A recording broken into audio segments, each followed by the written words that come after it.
Mais de 32 mil Zezinhos e Zezinhas já passaram pela casa.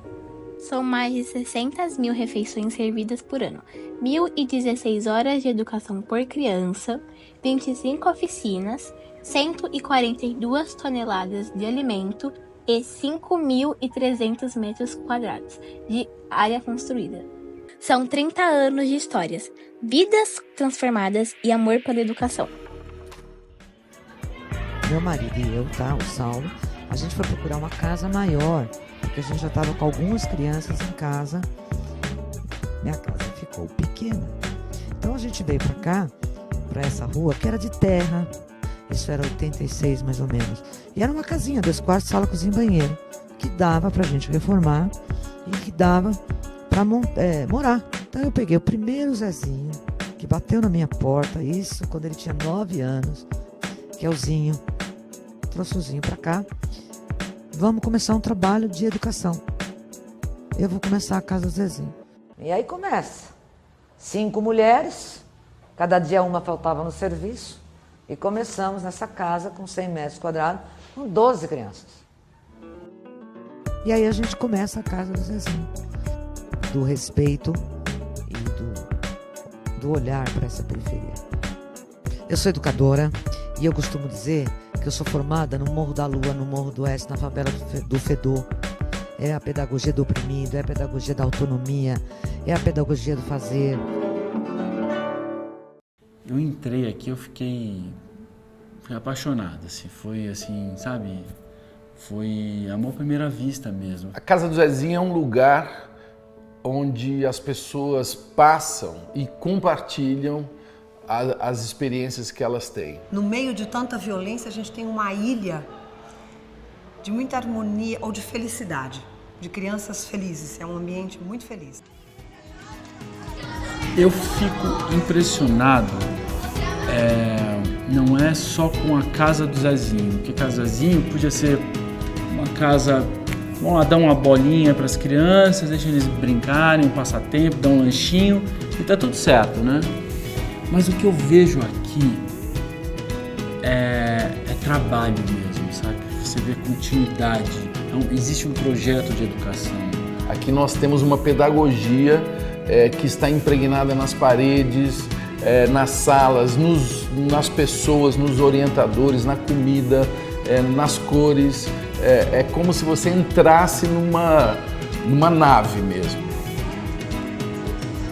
Eu já vendi refrigerante em feira, já tomei conta de carro em estacionamento, me formei em educação física, estou trabalhando em uma academia bem legal, comecei minha pós agora, fisiologia do exercício.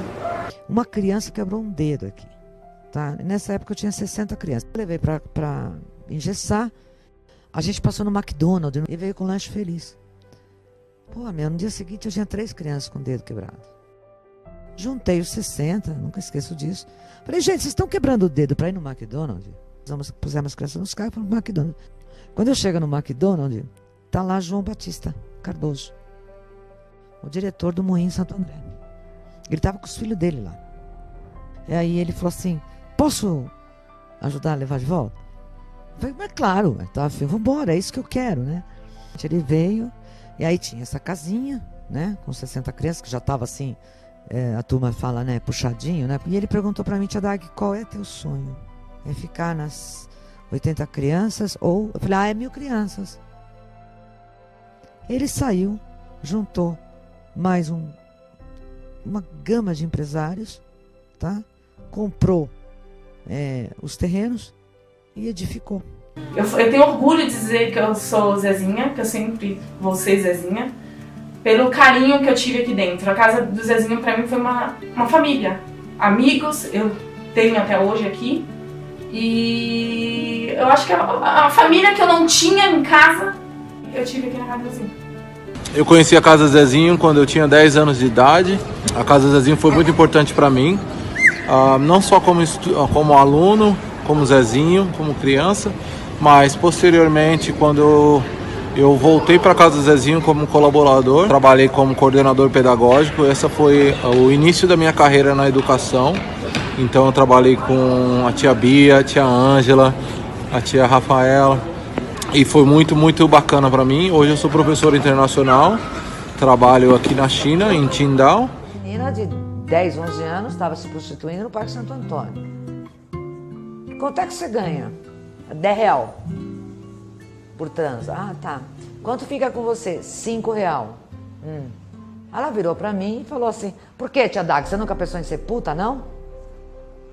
Falei, olha, se eu pensasse em ser puta, eu ia ser puta em Brasília, mas não aqui. Como assim puta em Brasília? 3 mil reais por transa.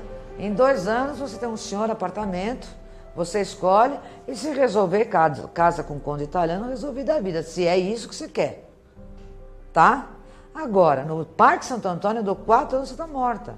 Por doenças, por apanhar, por ter filhos, tá? Mas cada um escolhe o que quer, ponto.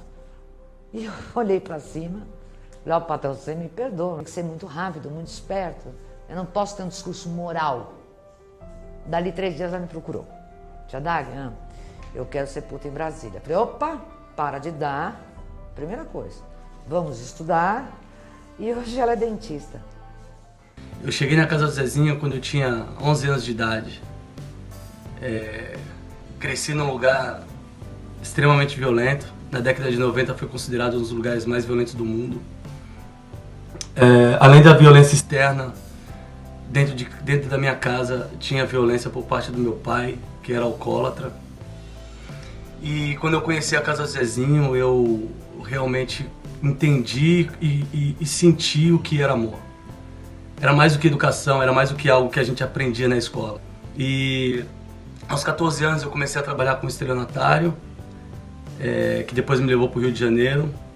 E eu conheci toda a hierarquia do tráfico de drogas.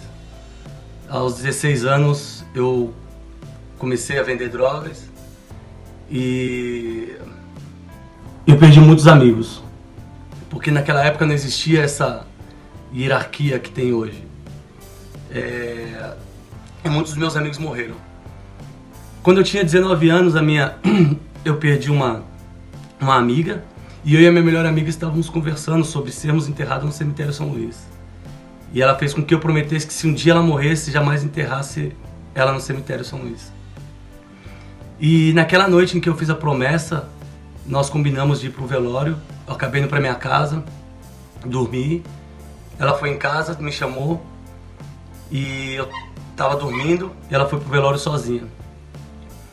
Acabou que quando ela tava retornando do velório, o grupo rival do nosso fechou o carro onde ela tava. Mataram as pessoas que estavam dentro do carro com ela. Após esse assassinato dessa minha amiga, eu fiquei desnorteado, não tinha dinheiro, então lembrei da casa do Zezinho. Voltei até a casa do Zezinho e conversei com a tia Dag, expliquei toda a situação. E eu achei que ela fosse brigar comigo, que ela fosse falar alguma coisa, me julgar, alguma coisa assim. Ela simplesmente me abraçou, pediu que eu sentasse. E eu perguntei se ela podia me emprestar um dinheiro para fazer o enterro da minha melhor amiga. E a tia Dag pegou, olhou nos meus olhos, talvez foi o ato mais sincero de amor que eu já tenha sentido na minha vida, e perguntou: tudo bem, eu vou te emprestar o dinheiro, mas quem que vai vir pedir dinheiro para fazer o seu enterro? Você é o próximo, cara. Sai dessa vida. Você tem oportunidade aqui na casa. E depois que eu fiz o enterro da minha amiga, eu saí do crime, saí do mundo das drogas, me formei em letras, dei aula num colégio onde eu fui expulso durante 3 anos. Depois comecei a trabalhar numa organização social e depois de um tempo eu escrevi um livro chamado Zona de Guerra, que conta toda a violência e toda a história do bairro de onde eu cresci. E depois eu fundei uma organização social chamada Instituto Projeto Sonhar, junto com meu amigo Alex, onde nós cuidávamos e resgatávamos jovens e adolescentes que estavam no mundo do crime das drogas. Após 5 anos trabalhando na área com o Instituto Projeto Sonhar, eu conheci a minha esposa aqui nos Estados Unidos, nos casamos em abril de 2017 e hoje eu moro aqui com a minha esposa, com o meu cachorro. Uma pessoa que perde o sonho, Quando um jovem chega para mim e fala, eu vou morrer, mas vou morrer de Nike, eu falo para ele, você ainda vão pegar lá no teu caixão, vão roubar teu Nike, você não vai morrer de Nike, tá? E eu, se eu quisesse morrer, eu ia ser a dona da Nike. Quando você abre esse leque e fala, dá, e ele sonha, ele esquece da Nike, ele vai ter a sua própria vestimenta, enfim.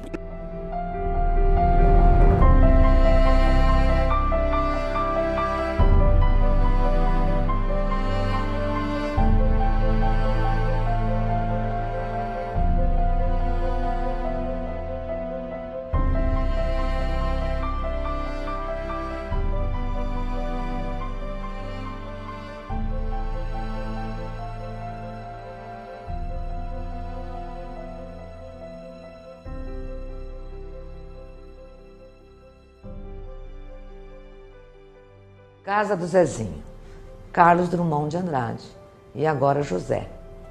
A festa acabou, o povo sumiu, a noite esfriou. O Zé Mané que o brasileiro tem de chamar que quem não tem uma roupinha, quem não tem uma grana a mais, é o Zé Ninguém, né? E eu falei, não, nós vamos fazer um Zé e vai ser agora José, uma exclamação, entendeu? E não uma pergunta.